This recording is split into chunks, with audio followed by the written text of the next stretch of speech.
কারণ আমি জমিনে প্রস্তাব করি না, এই জন্য এই আল্লাহর জমিনে আল্লাহর কোন বান্দা যেন ওখানে দাঁড়াইয়া বা বসে সিজদা দিবে, এই জন্য আমি জমিনে প্রস্তাব করি না।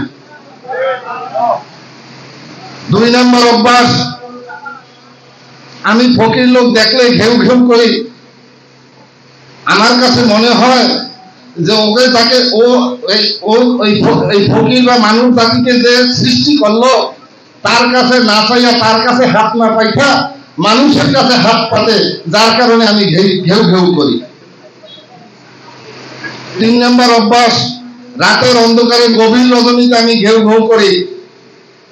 এই 3 নম্বর অভ্যাসে তখনই উত্তর দিলেন যে মানুষ সারা দিন গুনাহের কাজ করে, পাপের কাজ করে, এখন রাতের বেলায় যদি ঘুমাইয়ে থাকে তাহলে উনি ক্ষমা চাবে কখন?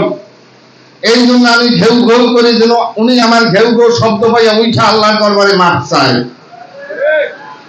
এবারে আসেন আমার প্রাণের ভাইয়েরা, আমরা সকলেই তরিকা করি, কি করি কিনা বলেন? আমরা তরিকা করি না? আমরা সকলেই তরিকার প্ল্যাটফর্মে আছি না? আমরা কার মুরিদ? আমরা কার মুরিদ? জোরে বলেন, আমরা কার মুরিদ? আমরা কার বান্দা? আমরা কার উম্মত? আমাদের নেতাকে এইগুলো যদি ঠিক হয়ে থাকে, আমার কেবলাদার হুজুর বলতেন, বাবা একটা কুকুরের আচরণ অর্জন করতে হইলে একজন মানুষকে কামেল পীরের দরবারে 12 বছর একটানা গোলামি করতে হয়। কয় বছর? একটা কুকুরের খাসলত এইটা যদি একটা মানুষের ভিতরে অর্জন করতে হয় তাহলে তাকে 12 বছর আপন পীরের কদমে একটানা গোলামি করতে হয়, তারপরে তার ভিতরে একটা কুকুরের খাসলত তৈরি হয়। সেই কুকুরের খাসলতটা কি?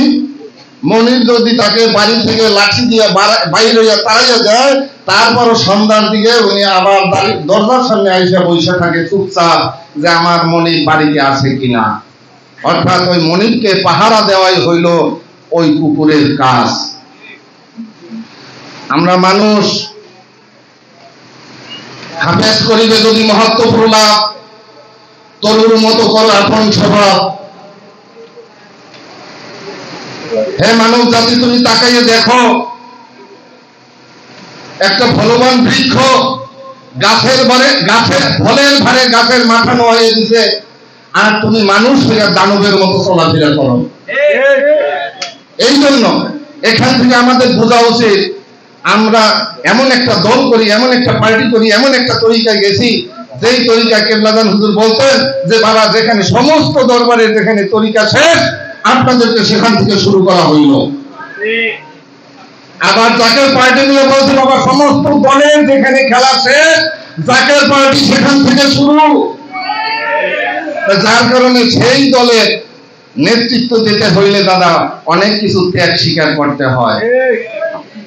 আমরা যদি সেই ত্যাগ স্বীকার না করতে পারি তাহলে এই কিশোরগঞ্জ জেলার মাটি, আমার একটু আগে আমার পূর্ববর্তী বক্তা আমার আপা বলে গেছেন, এই কিশোরগঞ্জের মাটি জাকের পার্টির ঘাঁটি, বলে নাই?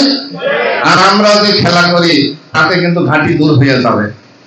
সুতরাং আমাদের যত ছোট খাটো ত্রুটি বিচ্যুতি যাহা কিছু আছে, আমি আপনাদের সকলকে অনুরোধ করবো এগুলো আমরা আজকের এই অনুষ্ঠান থেকে, আজকের এই সাংগঠনিক সভা থেকে আমরা সমস্ত ত্রুটি বিচ্যুতি আমার কেবলাদানের কদমে, হিজবুল্লাহ ইমামের কদমে আমরা মাপছে আজকে থেকে এই মুহূর্ত থেকে আমরা সকলেই এক প্রকারে শামিল হয়ে গেলাম। এই রাজি আছেন না? এই রাজি আছেন না সবাই? আমরা আজকে সকলেই এক, আমরা সকলেই জাকের পার্টি। কি বলেন? আমাদের ইমাম মহামান্য হযরত খাজা নজরুল ভাইজান কি ভুল আছে? আমাদের ইমামকে মহামান্য হযরত খাজা নজরুল ভাইজান তিনি আমাদের উপরে যে হুকুম দেবেন, যে নির্দেশ দেবেন, এবং এখানে মহামান্য নজরুল ভাইজানের প্রতিনিধি হিসেবে এই জেলায় যিনি দায়িত্ব থাকবেন, যে মাওলানা সাহেব বলতে হাফসি বিল্লাল কেন, বিড়ালের বাচ্চাও যদি থাকে তাকেই মানতে হবে এবং তাকে মেনেই কর্মকাণ্ড চালাতে হবে। এইটাই নারীদের পার্টি এবং এই ধরনের আদর্শ, এই ধরনের তরিকা। আল্লাহ হাফেজ। বাংলাদেশ জিন্দাবাদ, জাকের পার্টি জিন্দাবাদ।